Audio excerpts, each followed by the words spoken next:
Debate. Bueno, vamos avanzando a esta segunda parte. Saludo con gusto al director de investigación del Centro de Investigación Económica y Presupuestaria, el CIEP, a José Luis Clavellina. Con el gusto de saludarte, José Luis. Y bueno, también se va a incorporar con nosotros en un momento el investigador del área de economía en signos vitales, Ángel Patiño Sánchez. Pero me arranco contigo, José Luis, sobre esto que estamos conversando, el impacto que podría llegar a tener este impuesto adicional a las remesas del 3.5%. Déjame empezando preguntarte tu opinión. ¿De qué tamaño puede ser el impacto económico tanto en las familias en Estados Unidos, pero también en México? Entiendo que puede, inclusive según Concanaco, dejar de recibir alrededor de 45 mil millones de pesos las familias en México. Imaginemos pues todo esto que no está llegando. José Luis, adelante. Sí, pues muy buenas tardes, Gabriel. Un saludo a tu auditorio. Mira, sí, efectivamente, el impacto que pueden tener las familias en México, pues puede ser grande, depende de cómo podamos medir también la población que va a ser afectada, ¿no? Nosotros en CIEP estimamos que si las remesas fueran, por ejemplo, de la misma magnitud que se observaron en 2024, ¿no? Y la tasa fuera del 3,5%, estaríamos hablando de una afectación de 2.266 millones de dólares. Y este monto puede variar porque pues depende de la población que se ve afectada en Estados Unidos, del número de personas que envíen remesas, ¿no? Hay otros estudios que, basados en el censo de Estados Unidos, señalan que hay alrededor de 17.7 millones de trabajadores, vamos a decir, de origen mexicano, que envían remesas a sus familias, ¿no? Pero también hay que tener en cuenta que la propuesta de reforma que se plantea el gobierno estadounidense señala que quienes sean ciudadanos, ¿no? Y quienes tengan además un número de seguridad social válido, no van a verse afectados por ese impuesto, ¿no? O sea, los ciudadanos pueden enviar remesas sin impuesto, y quienes tengan un número de seguridad social válido, pues van a pagar el impuesto, pero en su declaración anual se los van a devolver, ¿no? Entonces, eso reduciría la cantidad de migrantes, ¿no? Que se van a ver afectados por el impuesto. Hay estudios que señalan que, bueno, alrededor de 5 millones de trabajadores, que de todas maneras son bastantes, van a hacer frente a este gravamen, ¿no? Entonces, si del total de remesas, pues mantenemos esa proporción, es posible que la recaudación que llegue a tener el gobierno norteamericano no sea tan grande, ¿no? Estimamos que, bueno, si la tasa fuera del 5% original, ¿no? Se recaudarían alrededor de $1,000 millones, tomando en cuenta este descuento en la población que te comento, y alrededor de 650 millones si solo fuera el 3,5%, ¿no? Que es lo que parece que va avanzando en la Cámara, del Congreso estadounidense. Sí. Saludo con gusto y se integra a esta mesa Ángel Patiño, investigador del área de economía en signos vitales. Ángel, bienvenido. Y pues preguntarte con lo que arrancamos con José Luis, ¿de qué tamaño va a ser el impacto? ¿Puede o podría llegar a ser el impacto de este gravamen del 3.5 si es que sigue avanzando? Y que, por cierto, también otro tema es el aspecto político. Pero me arranco también contigo sobre el impacto que puede tener en Estados Unidos y en México. Ángel, adelante.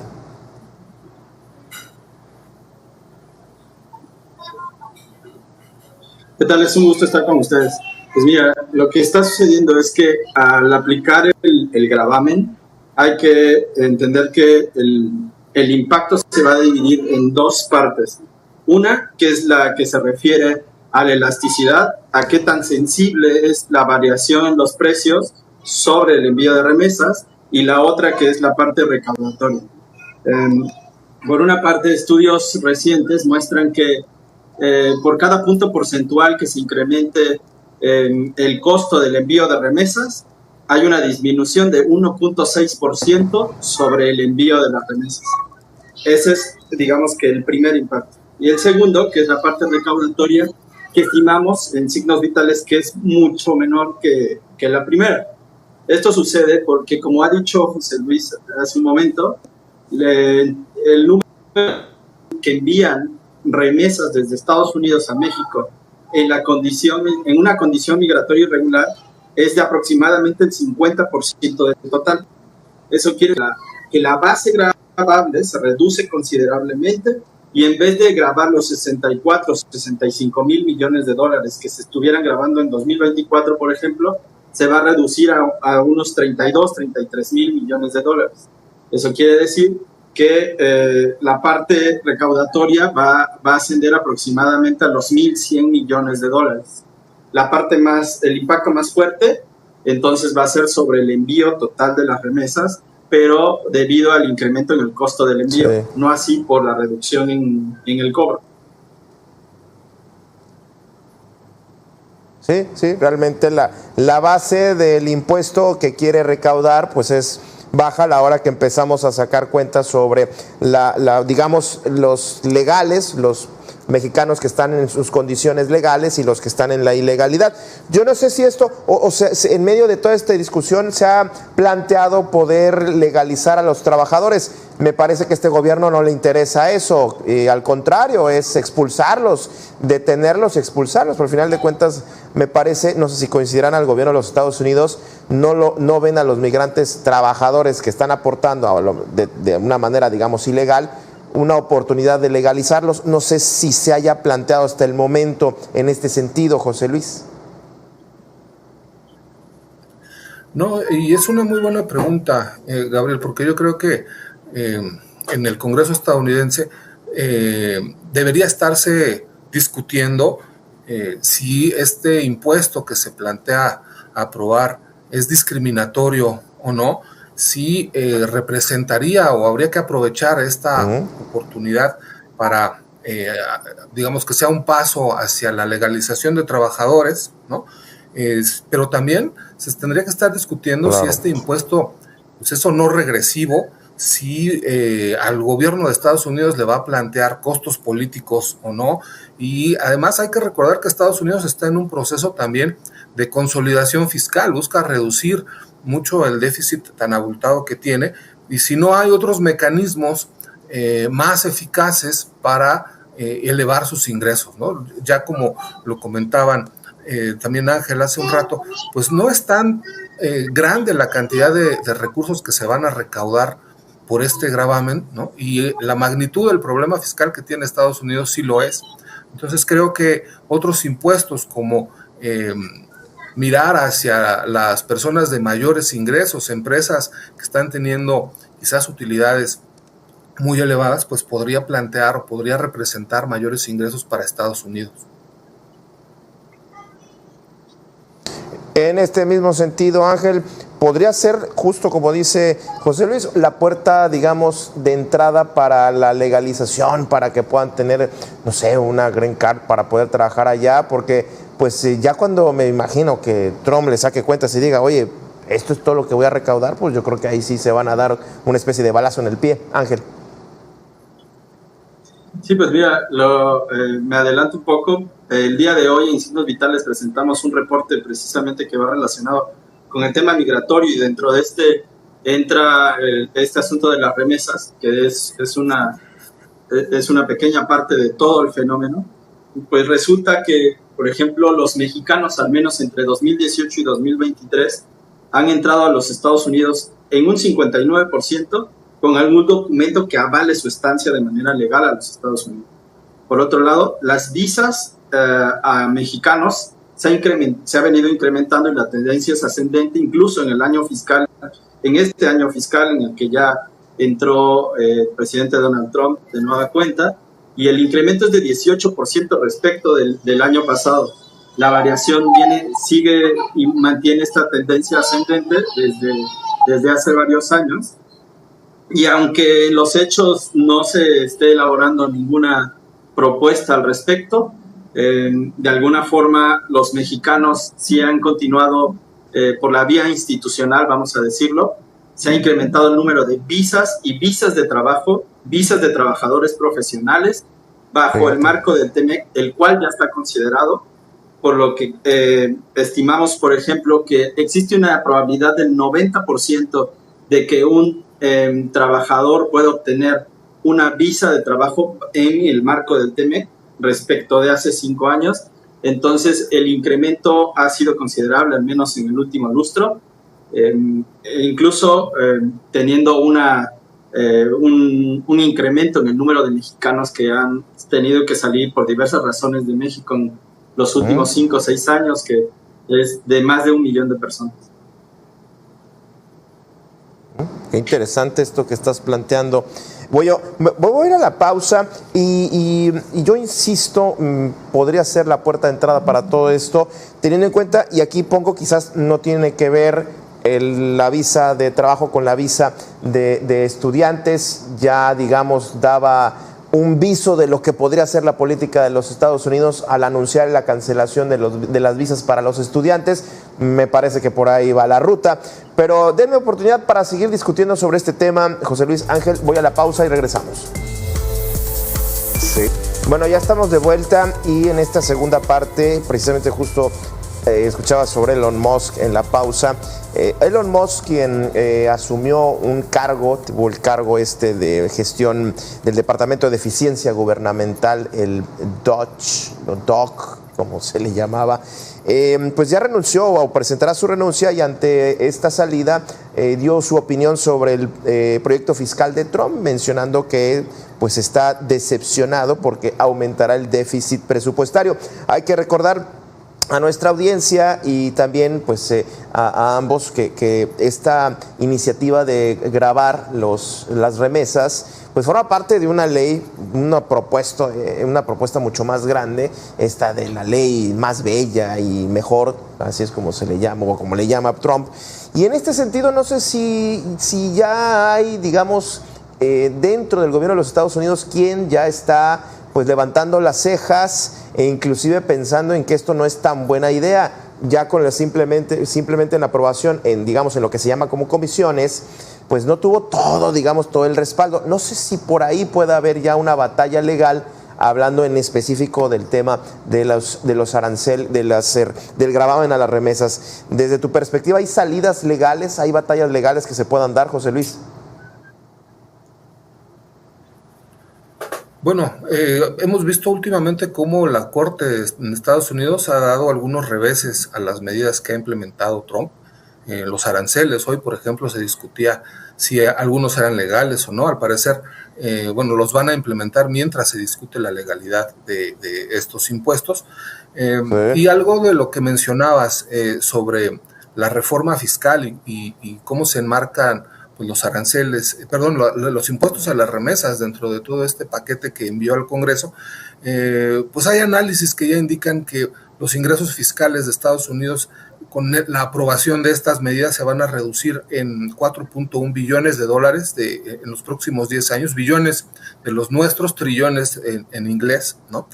Se evitaría un incremento en los impuestos de alrededor de 62% de los contribuyentes, pero se espera que el déficit público en Estados Unidos aumente 3.3 billones de dólares en el mismo periodo, ¿no? Entonces, pues sí, impone más restricciones a la economía estadounidense, a las finanzas públicas estadounidenses, las hace quizás pues menos sostenibles en el futuro, ¿no? Y como te digo, también ellos están inmersos en problemas fiscales y deberían estar orientando gran parte de sus políticas a la consolidación fiscal, que pues es un problema que ellos también tienen.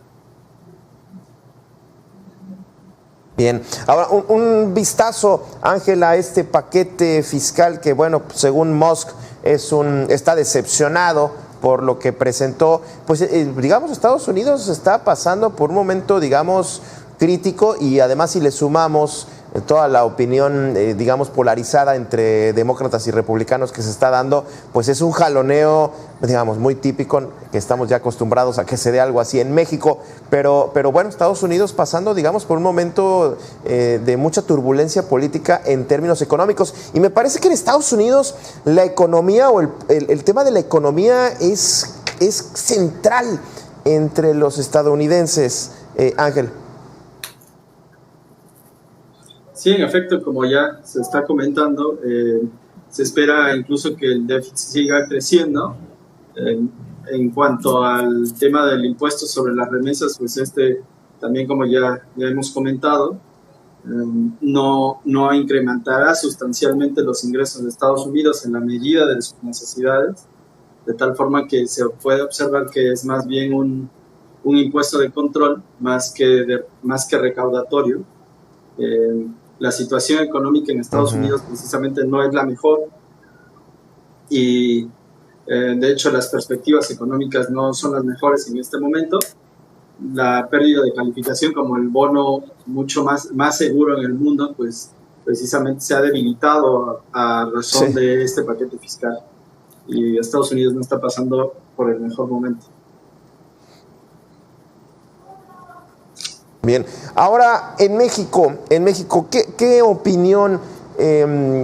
Yo vi de pronto una publicación del embajador de México en los Estados Unidos, Esteban Moctezuma, saliendo de la reunión con los funcionarios de los Estados Unidos como si fuera un gran logro haber obtenido el 3.5%. Entiendo el sentido de su publicación de que no fue el 5%, pero verlo como un gran logro yo creo que no tiene ese sentido.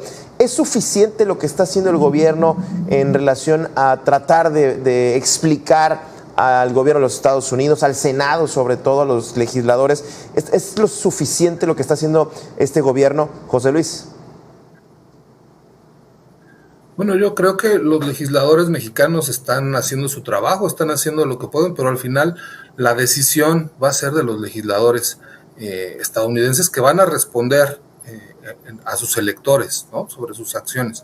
Yo creo que tendríamos que estar conscientes de la importancia que para nosotros y para en general las economías que reciben remesas, pues la importancia que estas tienen para la actividad económica, tanto en términos macroeconómicos como en términos microeconómicos, ¿no? Para las familias que reciben remesas en el mundo, estas llegan a representar hasta el 60% de sus ingresos totales, y las familias que reciben remesas principalmente están en el sector rural, ayudan a mitigar problemas de pobreza, de desempleo, de alimentación, ¿no? Y las familias utilizan estos recursos pues para adquirir todo eso. Incluso para la inversión en pequeños negocios, principalmente en el ámbito rural. Pero en términos macroeconómicos también son relevantes, son una fuente importante de divisas, permiten elevar el crecimiento, el consumo, e incluso hay estudios del propio Banco de México que señalan que las remesas tienen un efecto multiplicador en la economía, es decir, que cada peso adicional que reciben las familias en términos de remesas generan alrededor de 1.05 pesos, ¿no? Por estos efectos que tiene principalmente en el valor agregado que generan en la inversión en pequeños negocios que también tienen hacia pues, los hogares que las reciben, ¿no? Ángel, desde tu perspectiva, ¿está haciendo lo suficiente el gobierno o es, digamos, lo que puede hacer? Ángel. Pues mira, respecto de la noticia que nos dio el embajador de reducir el 5 al 3.5%, podría ser una buena noticia para algunas familias que reciben y captan estas remesas en México. Sin embargo, hay que recordar que este incremento en el cobro de las remesas se va a ver compensado con la depreciación del tipo de cambio, así como una disminución en la inflación, al menos en el último año. Hay que recordar que el peso se ha venido depreciando, al menos desde finales del 2024 y hacia 2025, ha tendido a la depreciación, lo cual podrá compensar esta pérdida de 3.5%, incluso soportaba un poco más. También el control de la inflación, pues es una buena señal debido a que ya no habrá una pérdida en pesos reales respecto al momento de que las familias cambien sus dólares por pesos. Sin embargo, aquí hay otro problema y que hemos identificado en Signos Vitales, que es el tema de lavado de dinero y otras operaciones de origen ilícito que pueden estar digamos, metidas en este gran volumen de recursos que son las remesas. Quizá también para los lavadores de dinero sea una muy buena noticia que el gravamen se reduzca del 5 al 3.5%. Sí. ¿Cuánta gente inclusive podría estar buscando el enviar dinero a través de medios, digamos, poco legales o clandestinos, y con esto, como bien dice, se puede abrir esta puerta al mercado negro, ¿no?, de las remesas, que ese es otro tema que ya no nos alcanza el tiempo, que me gustaría mucho abordarlo nuevamente, porque esto va a seguir dando de qué hablar, sobre todo teniendo en cuenta que con Trump es día a día. José Luis y Ángel, muchísimas gracias por haber estado con nosotros esta tarde aquí en A Debate. Les agradezco también a usted que estuvo con nosotros. Gracias como siempre.